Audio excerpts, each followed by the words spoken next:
2024-25 শিক্ষাবর্ষ থেকে প্রত্যেক ছাত্রছাত্রীর জন্য চালু হতে চলেছে পেন।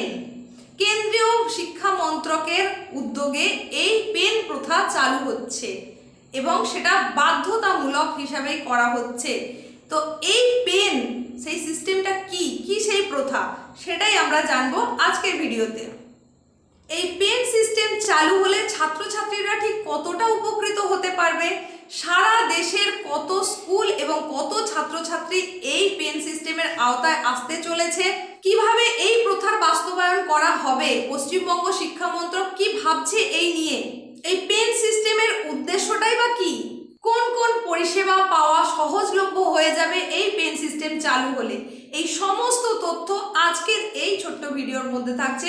তাই ভিডিওটা প্রথম থেকে শেষ পর্যন্ত মনোযোগ সহকারে দেখতে হবে এবং এই অতি গুরুত্বপূর্ণ সমস্ত তথ্য জেনে নিতে হবে।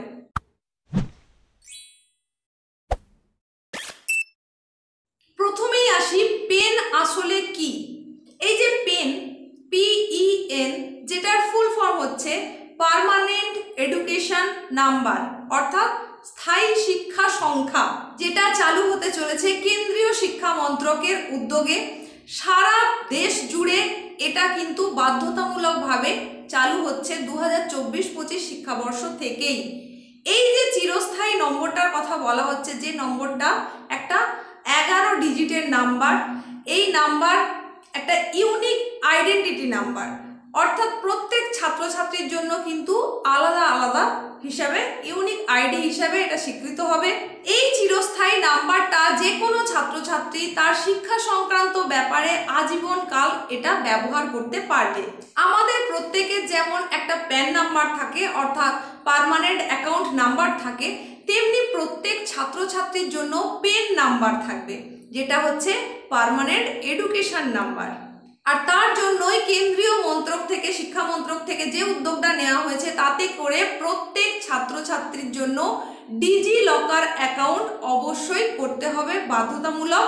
দেশের প্রত্যেক ছাত্রছাত্রীর এই ডিজি লকার অ্যাকাউন্ট খোলার উদ্দেশ্যটা আসলে কি না, এই ডিজি লকার অ্যাকাউন্ট খোলার একমাত্র উদ্দেশ্য হলো কেন্দ্রীয় শিক্ষা মন্ত্রক চায় যে প্রত্যেক ছাত্রছাত্রীর এমন একটা অ্যাকাউন্ট থাকবে শিক্ষা সংক্রান্ত, যেখানে তার শিক্ষা সংক্রান্ত সমস্ত রকম নথি বা ডকুমেন্টস আপলোড থাকবে তার, এবং সেটা খুব যথেষ্ট যত্ন সহকারে সুরক্ষিত অবস্থায় থাকবে। ডিজিটালভাবে সুরক্ষিত থাকা এই সমস্ত ডকুমেন্টস বা নথি, যেটা কিন্তু কখনোই নষ্ট হয়ে যাওয়ার সম্ভাবনা থাকবে না। ভবিষ্যতে সেই সমস্ত ছাত্রছাত্রী তাদের প্রয়োজন মতো যে কোনো সময় ওই ডকুমেন্টসগুলো ডিজি লকার অ্যাকাউন্টের সাহায্যে যে কোনো সময় তারা তাদের প্রয়োজন মতো ব্যবহার করে নিতে পারবে। সুতরাং আমরা বলতেই পারি যে শিক্ষা মন্ত্রকের নেওয়া এই যে পদক্ষেপ, এটা অবশ্যই সাধুবাদযোগ্য, খুব ভালো একটা পদক্ষেপ। এতে করে কিন্তু সত্যি সত্যি সমস্ত নথিপত্র খুবই সুরক্ষিত অবস্থায় থাকবে এবং যে কোনো সময় হাতের কাছে সমস্ত শিক্ষা সংক্রান্ত নথি যে কেউ ব্যবহার করতে পারবে। এছাড়াও আর এর সুবিধা কি, এছাড়াও এর যে বড় যে সুবিধাটা, সেটা হচ্ছে দেশের যে কোনো প্রান্তের, যে কোনো জেলার, যে কোনো জায়গার, যে কোনো বিদ্যালয়ে ভর্তির জন্য ট্রান্সফারের ক্ষেত্রে কিন্তু এই যে গুরুত্বপূর্ণ যে লকারটা, সেটা কিন্তু খুব ভীষণভাবে কার্যকরী ভূমিকা নেবে। এর ফলে কিন্তু যে কোনো শিক্ষার্থীকে খুব সহজেই আইডেন্টিফাই করে নিতে পারা যাবে এবং সমস্ত কিছু তথ্যকে ভেরিফাই করাটাও খুব সহজ হয়ে যাবে। এইবার আসি, এই যে অ্যাকাউন্টটার কথা বলছি, এখানে আসলে কি কি তথ্য থাকবে। এই অ্যাকাউন্টের মধ্যে বার্থ সার্টিফিকেট থাকবে, তার সঙ্গে সঙ্গে আধার কার্ড থাকবে, এরকমই আরও গুরুত্বপূর্ণ যে সমস্ত নথি, সেই সমস্ত নথি বা ডকুমেন্টসগুলো এখানে আপলোড থাকবে। প্রয়োজনীয় সমস্ত মার্কশিট, অ্যাডমিট থেকে শুরু করে সমস্তটাই কিন্তু আপলোড থাকবে। আর অতি অবশ্যই যেটা থাকবে সেটা হচ্ছে এই অ্যাকাউন্টের সঙ্গে একটা পেন নাম্বার থাকবে, যেটা একেবারে ইউনিক নাম্বার, প্রত্যেক ছাত্রছাত্রীদের জন্য যেটা আলাদা আলাদা হবে। এইবার আসি কি পরিষেবা পাওয়া যাবে, এই যে অ্যাকাউন্টটা হবে তার থেকে কি পরিষেবা পাওয়া সম্ভব না। দেশের যে কোনো প্রান্তে, যে কোনো জায়গায় ট্রান্সফারের জন্য, মানে বিদ্যালয় পরিবর্তনের জন্য এটা তো খুবই কাজে লাগবে। আর সেটা কোন সময় থেকে, একেবারে প্রি প্রাইমারি অর্থাৎ প্রাক প্রাথমিক থেকে স্নাতকোত্তর মানে গ্র্যাজুয়েশন পরবর্তী সময়েও উচ্চশিক্ষার জন্য যখন কোনো শিক্ষার্থী ব্যবহার করতে যে কোনো সময় যে কোনো শিক্ষার্থী কিন্তু এই পেন নাম্বারটা ইউজ করতে পারবে। শুধুমাত্র ট্রান্সফারের ক্ষেত্রেই নয়, শিক্ষা সংক্রান্ত যে কোনো পরিষেবায় এই নাম্বারটাকে ব্যবহার করা যাবে। সারা দেশের প্রায় 15 লক্ষ স্কুল এর আওতায় পড়বে, যেখানে প্রায় 26 কোটি ছাত্রছাত্রী এই পেন নাম্বারের আওতায় আসতে চলেছে। এতক্ষণ তো যেটা বললাম সেটা সমস্ত দেশের, পুরো দেশের কথা বললাম। এখন আসি আমাদের পশ্চিমবঙ্গের কথায়। পশ্চিমবঙ্গে এই যে পদ্ধতি বা পদক্ষেপটা, সেটাকে কিভাবে বাস্তবায়ন ঘটানো হবে, সেই অনুযায়ী কি কোনো আদৌ পরিকল্পনা হচ্ছে, সেই ব্যাপারেই আসি। পশ্চিমবঙ্গের শিক্ষা মন্ত্রক বাংলা শিক্ষা পোর্টাল এর মাধ্যমে কিন্তু এই টোটাল ব্যাপারটাকে, এই সিস্টেমটাকে কিন্তু বাস্তবায়ন করার চেষ্টায় আছে। শুধুমাত্র চেষ্টাই নয়, ইতিমধ্যেই কিন্তু সেখানে কাজও শুরু হয়ে গেছে। তাহলে পশ্চিমবঙ্গের বাংলা শিক্ষা পোর্টালের মাধ্যমে এই পুরো প্রক্রিয়াটা সম্পন্ন করা হবে। Unified district information system for education plus, এই পোর্টালের মাধ্যমে খুব সহজেই প্রত্যেক ছাত্রছাত্রীর শনাক্তকরণের জন্য বা চিহ্নিতকরণের জন্যই কিন্তু এই ব্যবস্থাপনা নেওয়া হয়েছে। পশ্চিমবঙ্গের শিক্ষা মন্ত্রক থেকে যেহেতু এই কাজ অলরেডি শুরু হয়ে গেছে, তাই সেখানে হয়তো কোনো কোনো স্টুডেন্টের আইডির পাশে এই যে পেন নাম্বার সেটা থাকলেও থাকতে পারে। এটা চেক করার জন্য বাংলা শিক্ষা পোর্টাল সেই জায়গায় পৌঁছতে হবে।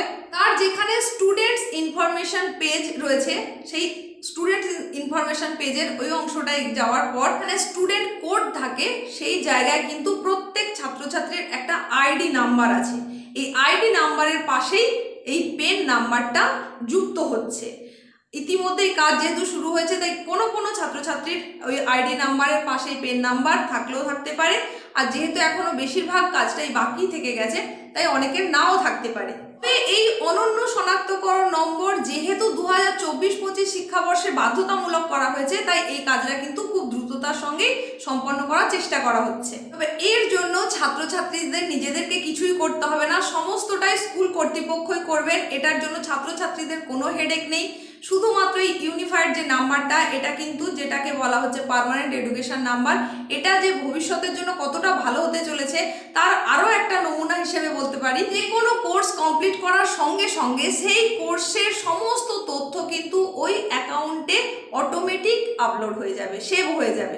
তার জন্য আলাদা করে কিছু করতে হবে না। তার অ্যাডমিট থেকে মার্কশিট পর্যন্ত সমস্ত তথ্য ওই অ্যাকাউন্টে সেভ হয়ে যাবে। সুতরাং বলাই যায় যে এই পদক্ষেপটা অবশ্যই একটা খুব ভালো পদক্ষেপ। কারণ অনেকের ক্ষেত্রেই দেখা গেছে যে মার্কশিট হারিয়ে গেছে, অ্যাডমিট খুঁজে পাওয়া যাচ্ছে না, অনেক দিনের হয়ে গেলে ছিঁড়ে গেছে, এরকম নানান কিছু কিন্তু আমাদের প্রত্যেকের কারোর না কারোর সঙ্গে কিছু না কিছু ঘটনা এই সমস্ত বিষয়ে ঘটে থাকে। তো এই যে গুরুত্বপূর্ণ নথি, যেগুলোকে খুব ডিজিটালভাবে একেবারে সেফলি রাখা সম্ভব, এই যে স্টেপটা, এটা কিন্তু সত্যি খুব সাধুবাদযোগ্য। এই ছিল আজকের গুরুত্বপূর্ণ আপডেটটা, যেটা যতটা সহজ করে বুঝিয়ে বলার চেষ্টা করলাম। যদি আজকের এই ভিডিওটা তথ্যবহুল মনে হয়, তাহলে অবশ্যই ভিডিওটাকে লাইক করে দিতে হবে এবং প্রচুর পরিমাণে শেয়ার করে দিতে হবে। যদি চ্যানেলটায় ফার্স্ট টাইম ভিজিটার হয়ে থাকা হয়, তাহলে অবশ্যই সেটাকে সাবস্ক্রাইব করতে হবে আর পাশে থাকা নোটিফিকেশন বেল আইকনটাকে অল করে দিতে হবে। আজ আর বাড়ালাম না, এখানেই শেষ করলাম।